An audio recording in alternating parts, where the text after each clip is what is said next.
Labrīt visiem! Šis ir brīdis, kad es varu šajā jaunajā 2024. gadā vispirms novēlēt visiem Dievu svētītu gadu. Un šis gads nemaz nevar būt citādāks, jo katrs gads un katrs brīdis ir Dieva rokās, un mūsu laime ir to apzināties un pēc tās apziņas dzīvot un arī šo gadu tā pieņemt vienalga. Nāk, kas nākdams. Un šajā dzīvē jau, protams, viss, kas nāk. Tā kā nav, te nevajadzētu būt nekādiem pārsteigumiem, nekas, kas mūs var kaut kādā veidā izsist no mūsu pārliecības par Dieva klātesību katrā brīdī. Un to es tad arī tā novēlu mums visiem un priecājos, ka mēs arī šajā pirmajā svētdienā 2024. gadā varam būt kopā, ka jūs esat tik uzticīgi, esat bijuši visu šo laiku, un tā arī šorīt. Labrīt, Linda, un tev arī laimīgi jauno gadu. Vai tu man varbūt pateikt, kas mūsu divus lasījumus lasīs? Jā, labrīt. Kad sākumā? Jā. Mūs šo gadu iesāks Ēstere ar Jesajas grāmatu. Un es lasīšu evaņģēliju gabaliņu. Labi, Linda. Paldies. Tā, mēs tad Dieva Tēva, Dēla un Svētā gara vārdā iesāksim ar šo gaišo dienu, kas man no bērnības, no visām gada dienām ir palikusi kā tāda, un es nesaprotu īsti, kāpēc, kā tā viskaistākā diena. Jo mums latviešu valodā ir tāds apzīmējums, kas nav citās valodās. Jūs redzat tajā interneta teksta ierakstā, ka es esmu piešķīris šai dienai 3 dažādas nosaukums: Epifānija, Zvaigznes diena un Trejkungu diena. Ir arī vēl ķēniņa diena, bet tā diena, kā es to pazīstu, visu mūžu ir kā Zvaigznes diena. Un man tieši šis tēls, zvaigzne, ir kaut kādā veidā man bijis nozīmīgs, un es vienmēr esmu bijis laimīgs, ka mums tā diena atkal pienāk. Bet es drusku runāšu par to visu šiem dažādiem apzīmējumiem, un tad, kad mēs aptverēsim to, ko mēs šodien lasām mūsu tekstos. Un tāpēc Dieva Tēva, Dēla un Svētā gara vārdā, paldies, Ēster, tev laimīgi jauno gadu un Dievu svētīt jauno gadu un visādi sekmes tajās uzdevumos, kas tev ir ļoti lieli šogad. Ja tu mums nolasītu Jesajas grāmatas tās nodaļas, dažs teikums. Labrīt, jā, liels paldies. Celies un staro, jo nāk tava gaisma, kunga godība pār tevi ataususi. Redzi, krēsla apklāja zemi un tumsa tautas, bet pār tevi atausīs kungs, un viņa godība redzēs pār tevi. Tautas nāks pie tavas gaismas, un ķēniņi pie tava lēkta gaismas. To ieraudzījis, tu starosi, iedarbēsies un līksmos tev sirds. Tad nāks no Šebas, nesīs zeltu un vīraku, slavēs kungu un sludinās. Gods lai ir Tēvam un Dēlam un Svētajam garam, kā iesākumā bija, tā tagad ir, un būs no mūžības uz mūžību. Āmen. Āmen. Paldies, Ēster. Un Linda, tad tas ir izvilkums no Mateja evaņģēlija 2. nodaļas, ļoti pazīstams teksts. Es domāju, mēs visu šo esam dzirdējuši neskaitāms reizes, un par to vēl arī šoreiz mēs varēsim dzirdēt un runāt un pārdomāt. Lūdzu. Kad Jēzus piedzima Jūdejas Bētlemē ķēniņa Heroda laikā, redzi, no austrumiem Jeruzalemē ieradās gudri vīri un jautāja: kur ir jaunpiedzimušais jūdu ķēniņš? Mēs viņa zvaigzni redzējām rītausmā un atnācām viņu pielūgt. To dzirdējis ķēniņš Hērods ļoti uztraucās, un visa Jeruzāleme līdz ar viņu. Tad Hērods slepeni attaicinājis gudros, rūpīgi tos iztaujāja par zvaigznes parādīšanās laiku. Un viņš sūtīja uz Bētlemi un sacīja: ejiet un visu izjautājiet par šo bērnu. Kad jūs viņu atradīsiet, pavēstiet to man, lai arī es varu iet viņu pielūgt. Uzklausījuši ķēniņu, tie aizgāja, un redzi, zvaigzne, ko tie bija redzējuši rītausmā, gāja tiem pa priekšu, līdz nonāca un apstājās virs tās vietas, kur bija bērns. Kad tie zvaigzni ieraudzīja, tos pārņēma milzīgs prieks. Iegājuši tajā namā, tie redzēja bērnu kopā ar Mariju, viņa māti, un nokrituši ceļos, tie viņu pielūdza. Tie atvēra savas dārguma lādes un pienesa viņam dāvanas, zeltu, vīrāku un mirres. Sapnī brīdināti pie Hēroda neatgriezties, tie devās atpakaļ pa citu ceļu uz savu zemi.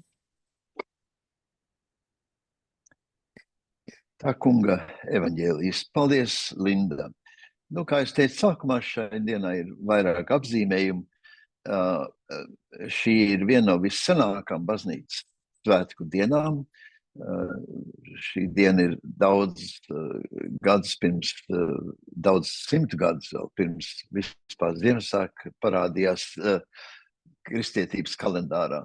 Bet Epifānija un šī diena, kas ir Mateja evaņģēlijā aprakstīta šo saucamo ķēniņu vai gudro vai māgu atnākšana, ir sena svinība diena. Un tāpēc mums arī nākās padomāt, kāpēc tas tā ir. Ka tas nav tā nav kaut kāda tikai tāda atgadījuma diena, kur mēs noslēdzam visu Ziemassvētku periodu. Šī diena, nu, protams, tas bija 6. janvārs vakardien, bet mēs to svinam šodien 7. Ka noslēdzam visu Ziemassvētku daļu ar visām eglītēm un visām dekorācijām. Tās visas tagad jānoliek plauktā un uz nākamo gadu, ja vēl viņas visi dzīves. Eglītes, protams, vairs nav dzīves, tās kaut kur citur pazudīs. Un Ziemassvētku laiks ir slēdzies. Bet patiesībā šī diena iezīmē to īstenību, kas ir Ziemassvētku dienas saturs. Un, ka jūs tā lasat šo evaņģēliju, jums var likties tāda skaista pasaciņa. Mēs jau šo, kā es saku, mēs ļoti labi pazīstam un zinām šo tekstu, un ka mēs tagad kā pieauguši cilvēki lasām un klausamies, kā no austrumiem zvaigznes vadīti.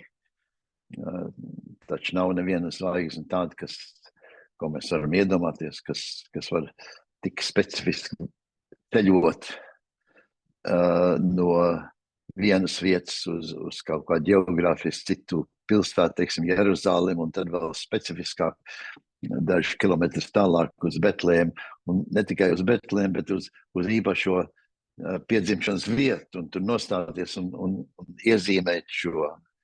Mēs saprotam, ka šī zvaigzne ir caur un caur simboliska. Šī ir tāda īpaša zvaigzne, un par to es arī dažus vārdus teikšu, kas tas viss ir. Kas ir tie nācēji? Tie nācēji ir māgi, kas būtībā, es vislabāk to iedomājos, ka tie ir visa Latvijas Universitātes teoloģijas fakultātes pārstāvi, gan mācību spēki, gan studenti ir ieradušies, un es vēl pieliku klāt no Latvijas Universitātes, varbūt kādas no matemātikas fakultātes un varbūt vēl kāda no astronomijas fakultātes. Bet kodols būtu teoloģijas fakultāte. Kāpēc? Jo māgi ir tie, kas ir atbildīgi par debesu lietām, par tām lietām, kas iezīmē visu to, kas ir svarīgs dzīvē, un un kā lietas notiek dzīvē, un kas ir dzīves jēga, un ko šeit mēs varam no visa notikušā atlobība, kā nozīmīgi un paturam. Māgi tie, kuriem jānes ir gudrību priekš visas sabiedrības. Un Laima, tad tu vari iedomāties, tu tur stāv arī tajā pūlī un visi mūsu pasniedzēji un viss, kas mēs esam. Un tad jautājums ir, cik tur ir? Vissenākie zīmējumi, kad šis notikums tika zīmēts no Mateja evaņģēlija 2. nodaļas, lielākais skaits bija 8. Bet tas ir tāpēc, ka šajā senajā laikā ir ļoti grūti vispār zīmēt kaut ko, un 8 ir tas maksimums, ko varētu iezīmēt, lai ko? Lai norādītu uz pūli. Un tad mums jāiedomās, ka šeit uz Betlēm nenāk 3 gudrie vai 3 ķēniņi, bet šeit ir sanākuši visi. Viņi visi ir sanākuši. Visi, kas vien var tikt.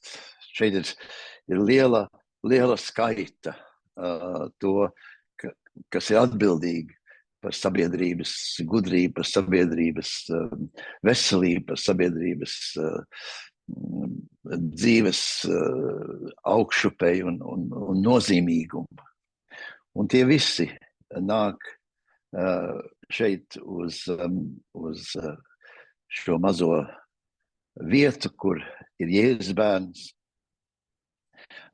Un viņi nes sev līdz, kā es saku, dzīves gudrību, viņi nes līdz dievbijību, viņi nes dabas gudrību un dabas izzināšanu un zvaigžņu gudrību, un viņi sanāk šeit pie Jēzu.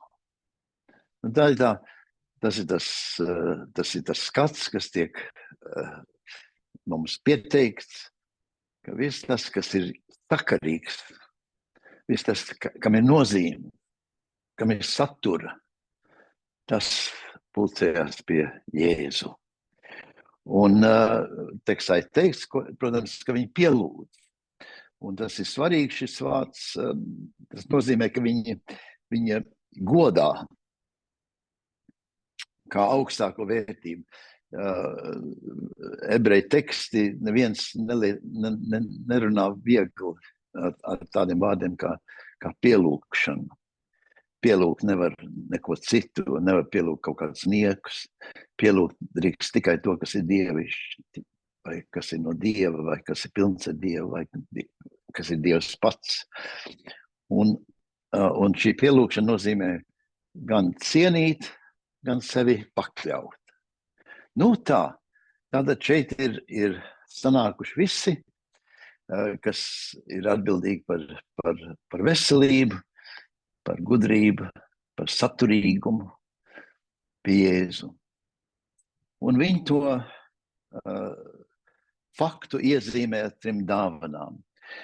Starp citu, kā es saku, mūsu iztēlē, mēs tā lasam šo notikumu ar šiem gudrajiem no austrum zemēm, kā tādu, daļai tādu pasaciņu vai tāds iztēlojums, sauksim viņu tā. Bet, protams, tas ir, jo mēs tā nesaprotam, ka tas stāsts, ko Matejs mums te uzzīmējis, ir ņemts no Bībeles tekstiem. Un viens no tiem tekstiem ir tieši tas, ko es te lasīju no Jesajas grāmatas. Un jūs redzat, ka tur ir iezīmēt, ka nāks no Šēbes nesīs zeltu un vīraku un slavēs kungu un sludinās. Tāpat šai dienai ir nozīmēts psalms, kas ir 72. psalms, un tur atkal tas pats, un tur tieši 3 ķēniņi tiek iezīmēti. Un tāpēc ir tas sasaists bijusi, ka ne tikai tam skatam mēs piešķiram 3 nācijas, 3 ķēniņus vai 3 māgus, bet mēs arī šeit vēlākā tradīcija iezīmē kaut kādus vārdus, simboliskus vārdus visiem trim. Bet, kā es saku, ja jūs gribat, tā, es domāju, kā Matejs to saprat, vai to iztēlojumu, kā tas ir domāts šeit tekstā, ka šeit ir ļoti daudz, nevis tikai 3 vai kaut kādi gadījušies 3, kas kaut ko redz un pazīst. Šeit ir sanākuši, jo šis notikums ir tik liels, ka šeit ir sanākuši daudzi. Un viņi nāk ar šiem simboliskām dāvanām. Mēs visi tās zinām, zelts, vīraks un mirras. Un mēs saprotam, ka zelts ir atkal tas, kas liecina cieņu un pielūgsmi un godu, kas parasti karaliskam namam un karaliskām majestātiskām instancēm. Vīrāks ir saistīts ar augstāko apziņu. Mēs parasti sakam reliģiju un reliģisko sfēru, kur skats uz augšu, kas satur visu kopā. Un mirgas iezīmē šīs dzīves iespējas, arī šīs dzīves likstas, šīs dzīves smagums un šīs dzīves traģēdijas, bet arī šīs dzīves uzdevums. Nu, tātad šīs 3 dāvanas. Bet, un tad vēl es atgriezīšos pie tā, kas ir visam pārstāvoši, bet vēl dažs vārds par šīm 3 dāvanām. Nu, ka es tā uzrakstu, mēs tā klausamies un lasām, ka no te atnes 3 dāvanas, zelta, vīrāku un mirras. Tas mums daudz neko nenozīmē, es domāju. Mēs varam to saprast, protams, mēs saprotam, kāds simboliski ir sasaistīts. Bet es jums gribētu kaut ko pateikt, un tas ir sekojoši. Man nākās lasīt grāmatas, man nākās sekot tam, kas šobrīd virmo, kur, teiksim, mums visdižākie prāti runā, ar ko viņi nodarbināti un ko viņi secina un kā viņi saprot laikmetu, kurā mēs esam. Un šobrīd ir tā ļoti interesanti, ka tas, ko mēs visi zinām pa gabalām, tas tagad tiek tā analizēts ar tādu lielumu, kas mēģina saprast, kur mēs cilvēki rietumos esam nonākuši. Un kur mēs cilvēki rietumos esam nonākuši, ir, ka mēs esam zaudējuši vispār orientāciju, bet vēl vairāk mēs esam zaudējuši jebkādu jēgu visam, kas ir. Mums nav jēgas, un lietām nav nozīmes. Visi vienādā pelēcībā. Viss mums ir, mēs esam dzīves izveidojuši no lielas bagātības, nu, es runāju par rietumiem, protams, lielas bagātības ar krāmiem, ar mantām, ar pirkšanu, ar skriešanu, ar organizēšanu, ar administrēšanu, ar aktivitāti un tā tālāk, bet ka mēs beigās tā atsēžamies un sakam, nu, un priekš kam tas viss ir? Tad ir ļoti skaidri, ka tagad šie cilvēki, kas par tām lietām domā, un man pašam, protams, ir tāpat pārliecība. Dienas beigās cilvēkiem jāatzīst, viņi nesaprot, kāpēc viss tas ir. Priekš kam? Kāpēc ir jāpūlās? Ko mēs vispār darām? Kāda jēga? Un tas nemaz nav citādāk šeit Latvijā, kā tas ir visur citur rietum zemēs. Tas viss ir tāda virkne ar daudzām lietām, kas neveido pat krelli, kas būtu valkājums kā kaut kāda greznība. Mēs strādājam, pūlamies, krienam, pērkam, pārdodam, organizējam. Priekš kā? Un es saprotu, tas, zinām, mērā tā ir tāda, varbūt izklausās kā tāda banalitāte, bet es jums godīgi pateikt, ka šobrīd šīs lietas tiek ļoti, ļoti nopietni vērtēts un skatīts, un tā atziņa ir viennozīmīga, ka mums trūkst tieši tās trīs iezīmētās simboliskās dāvanas, kas ir mūsu stāstā. Un ir interesanti, ka visi, kas par tām lietām spriež un domā, viņi nonāk pie ļoti līdzīgiem secinājumiem. Un kas tie ir? Tie secinājumi ir, ka tas, ko simbolizē zelts, ka kaut kas ir liels, cēls, nozīmīgs, pilns ar spožumu un vērtību, ka tāda sajūta mums nevienam nav. Kā es saku, nevienam, protams, tas tāds pārspīlējums.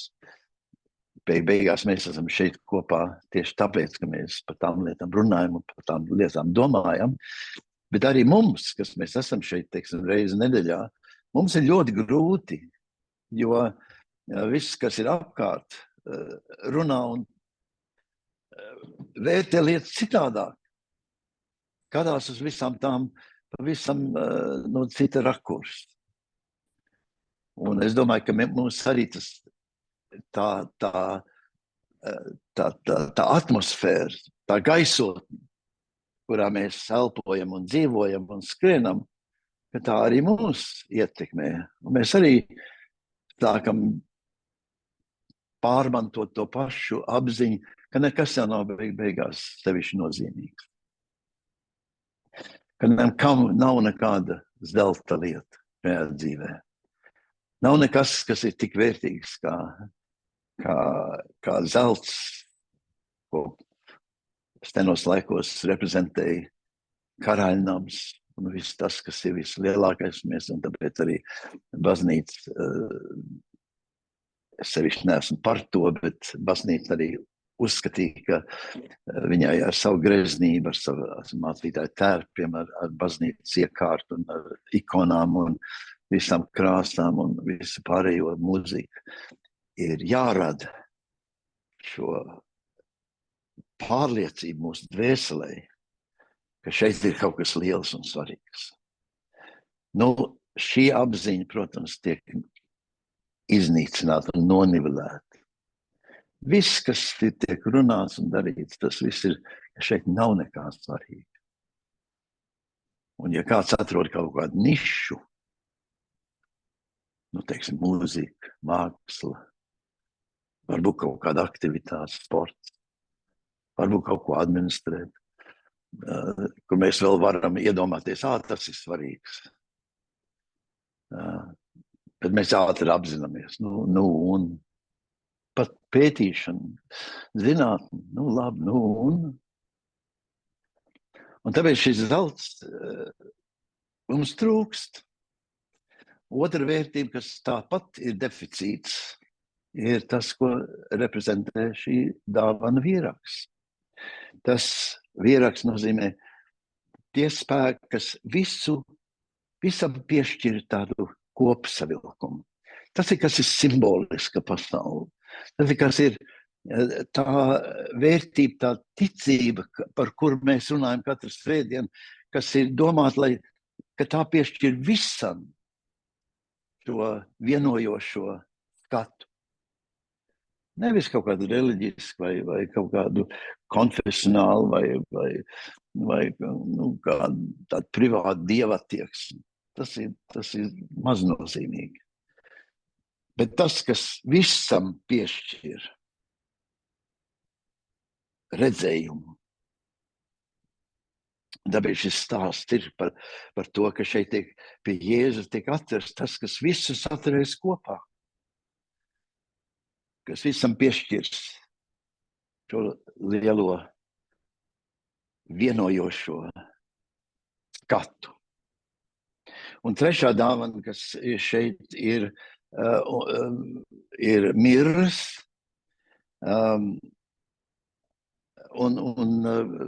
šajā tehniskā literatūrā, starp citu, par kur es tagad runāju, tur ir tādi interesanti tehniski apzīmējumi tam. Un tas ir, kā mēs jūtam, ka dzīve nesās. Un vai šī dzīves plūsma, tā viņi to nosauc, angliski to sauc par flow state, vai šī dzīves plūsma ir savienota ar kaut ko, vai mūsu dzīves upe ietek kaut kādā lielā okeānā, vai mūsu dzīves upe aiziet kaut kur, jeb tikai izčāks tuksnesī. Mūsu dzīves upei ir šī plūsma uz kaut ko, kas savienojās ar īstenību. Tāpēc mirs ar dzīves, vai mūsu dzīves plūsma ir ar īstenību. Es skatos uz mūsu mīļiem draugiem tur Ukrainā, tad, kad es atceros savas gaitas kara laikā, un jūs tur dzīvojat tagad kara laikā. Es varu godīgi pateikt, tajā brīdī nav nekāds šaubu par to, par īstenību. Tad vairs nav laika skatīties veikalu logos un kaut kur plātīties. Tad jādomā par to, uz kuriem tas viss ved un kas tas viss ir. Un mums, kam ir ļoti ērti, ka mēs esam mierīgi un tā tālāk, mums tā plūsma izsīkst. Bet šī dzīves plūsma, ko reprezentē šī trešā dāvana miržas, kas savieno dzīvi ar augstāko uzdevumu, augstāko iespēju, augstāko atbildību, ar augstākām spējām, kas mūsos ir ieliks no debesīm, kāpēc mēs šeit dzīvojam. Nevis tikai esam gadījušies, jo tēvs un māte sanāca kopā. Bet mēs esam šeit no debesīm iestādīti. Un šo debesšķīgo uzdevumu un plūsmu to reprezentē šīs miras. Un tāpēc tā apziņa ir, ka mēs gribam ļoti daudzas lietas, bet mēs nezinām, kā atrast nozīmīgo. Mēs nezinām, kā atrast nozīmīgas lietas. Kā es saku, tas ir tāds vērtējums, kas šobrīd izskan un tiek aprakstīts un analizēts un kodificēts. Tas nav no mācītājiem vai no kaut kādām reliģiskām instancēm, bet tas tiek skatīts pa dzīvi kopumā no tiem cilvēkiem, kas par šīm lietām padziļināt domā. Un man tāpēc tas iekrīt tā prātā, ka tieši šīs trīs dāvanas, zelts, šī cieņa un skats uz vērtīgāko, šis vīraks, kas piešķir sakarību, savienotību, un šīs miras, kas mūs savieno ar dzīves īstumu. Ka tās ir tās vērtības, ar kurām visu laiku runā. Un šeit mūsu stāstā tas ir ielikt iekšā, kā Jēzu Kristu. Šīs dāvanas tiek atnestas, ka tur mēs viņus atradīsim. Un tad es nonāku pie tā, kas ir šai dienai, kas vienmēr man ir bijis viss jaukākais un interesantākais, un tā ir šī zvaigzne. Tā ir dīvaina zvaigzne, viņa tiek apzīmēta kā rītausmas zvaigzne. Patreizē tūkumā tur ir kaut kas cits, bet patiesībā jātūko, kā es esmu tūkojis, rītausmas zvaigzne. Tā ir tāda īpaša zvaigzne. Tad, kad nāk jauns rīts, tā nav tikai nakts zvaigzne. Tā ir jauna rīta, jaunas dienas zvaigzne. Un, kā es saku, šī zvaigzne, protams, ir neparasta. Tā ir zvaigzne kā zīme no debesīm. Tā ir debesšķīga bulta, rādītājs, kura šo debesu liecību atnes jo tā ir zīme no debesīm un par debesīm. Tāpēc jau tā ir zvaigzne. Tā ir debesšķīga lieta. Un šī debesšķīgā lieta ceļo un ved atkal pie Jēzu. Un, kā es saku, man tas vienmēr kaut kā pašam ir, manai psihē bijis skaists redzējums un izpratni, un kā es to esmu sapratis, ka Dievs sūta šo debesšķīgo gaismu, kā Ēstrebijālas celies, staro, nāk tava gaisma, godība, kunga godība par tevi ir ausus. Tas ir, kas ir šī zvaigzne. Redzi, mēs esam krēslā, bet ir kāda rādītāja zīme. Par tevi atausus kungs. Un tā ir šīs zvaigznes nozīme. Par tevi ir atausus kungs. Un es tikai gribētu dažs vārdus par to teikt. Pagājušajā nedēļā man bija šī lūkšana no Noričas Julianas, vai pārdomu meditācija no Noričas Julianas, no Noričas.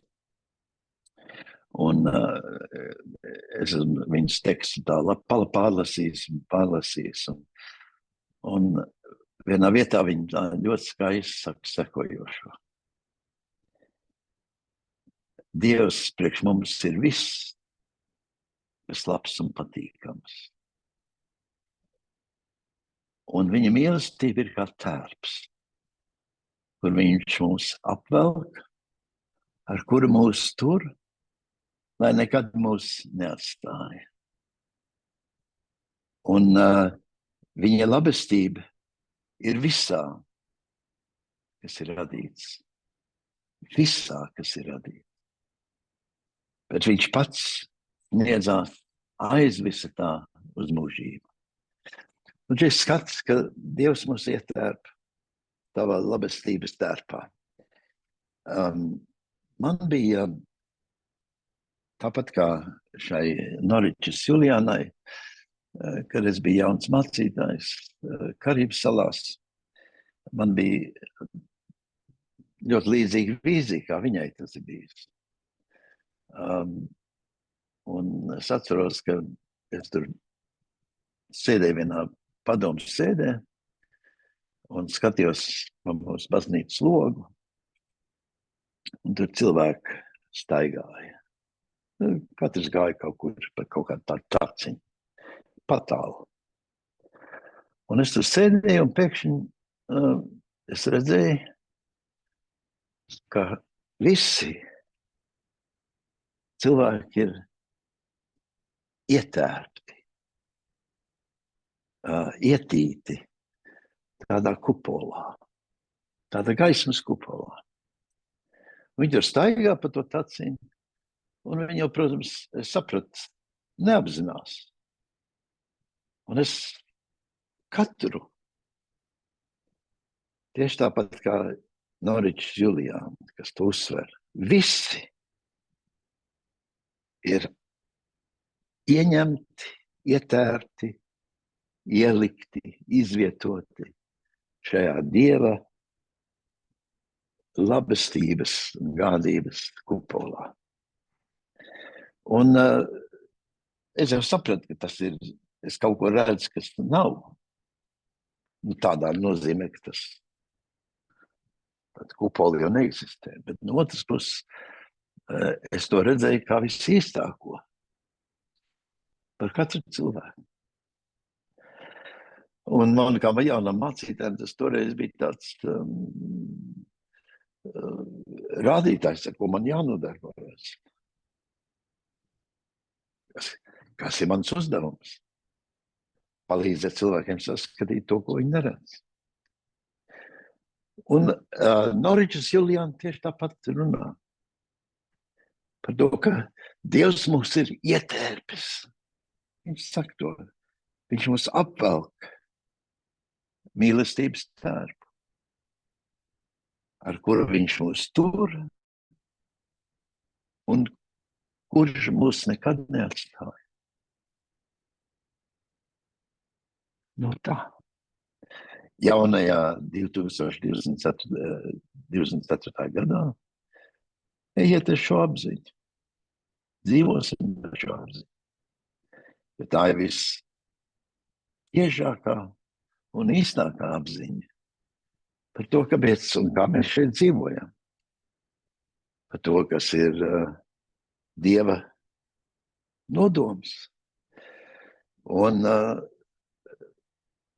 lai mēs savā dzīvē redzam šo zeltu, šo vērtību, šo vīrāku, šo kopskatu, šo miras dāvanu, kas mūs pietuvina īstenībai un patiesībai. Ka mēs tā meditējam un domājam par Jēzu, ka viņš mūs pie tām lietām pietuvina. Tas ir mans, protams, novēlējums un lūgšana priekš mums visiem šajā jaunajā gadā. Es esmu ielicis, ko es domāju, ka būtu tā visnormālāk, ka lūgšana, ko Jēzus mums pats ir aicinājis lūgt, un šajā pirmā svētdienā jaunajā gadā, ne jau tikai šodien, protams, katru dienu mēs lūdzam šo lūgšanu, bet, sāksim savu jauno gadu ar šo lūgšanu, jo tajā ir Jēzus patiesībā salicis to pašu, par ko mēs esam runājuši. Uznāk tas pats, tās dāvanas, ko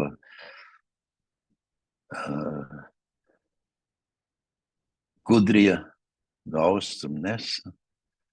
Tās ir tās, pēc kurām mēs lūdzam šajā lūgšanā. Mēs lūdzam pēc tā, kas visaugstākais. Mēs lūdzam pēc tā, kas ir visnozīmīgākais, šie valstība. Un mēs lūdzam, lai mūs nes šī nesošā upe ir tas labais prāts, kas priekš mums katru ir izlikts, lai mēs savienotos un konkrēti īstenot savā dzīvē to prātu, kas ir debesīs. Un tādā veidā to atnesam šeit virs zemes. Mēs lūdzam, lai mums būtu pieskāriens priekš tās dzīves, kas mums ir dots, lai mēs dzīvotu. Mūsu dvēseli ir ietērta šajā matēriju joslā, un tajā dvēseli tiek šķīstīta tikai un vienīgi, kad mēs esam vienkārši un pazemīgi. Tas nozīmē, ka mēs nestāvam uz saviem augstiem plauktiem un nākamā vērtējuma, bet piedodam. Un lūdzam, lai šajā 2024. gadā nekas mūs nenovērš no šīs skaistuma, kas ir Jēzus. Mūsu Tēvs debesīs, svētīts lai top tavs vārds, lai nāk tava valstība. Tavs prāts, lai notiek kā debesīs, tā arī manā dzīvē, šeit virs zemes. Dod dienišķo maizi un piedod visu, kur es nobraucu no ceļa, tāpat kā es pazemīgi un vienkārši esmu gatavs pieņemt citu cilvēku kļūdas un neveiksmes. Un neļauj man nekad noiet no tava ceļa. Turi mūs no tā, kas mūs var skādēt. Dieva miers, kas ir augstāks kā cilvēka prāts un saprašana. Lai svētī mūsu sirds un domas Kristu Jēzu.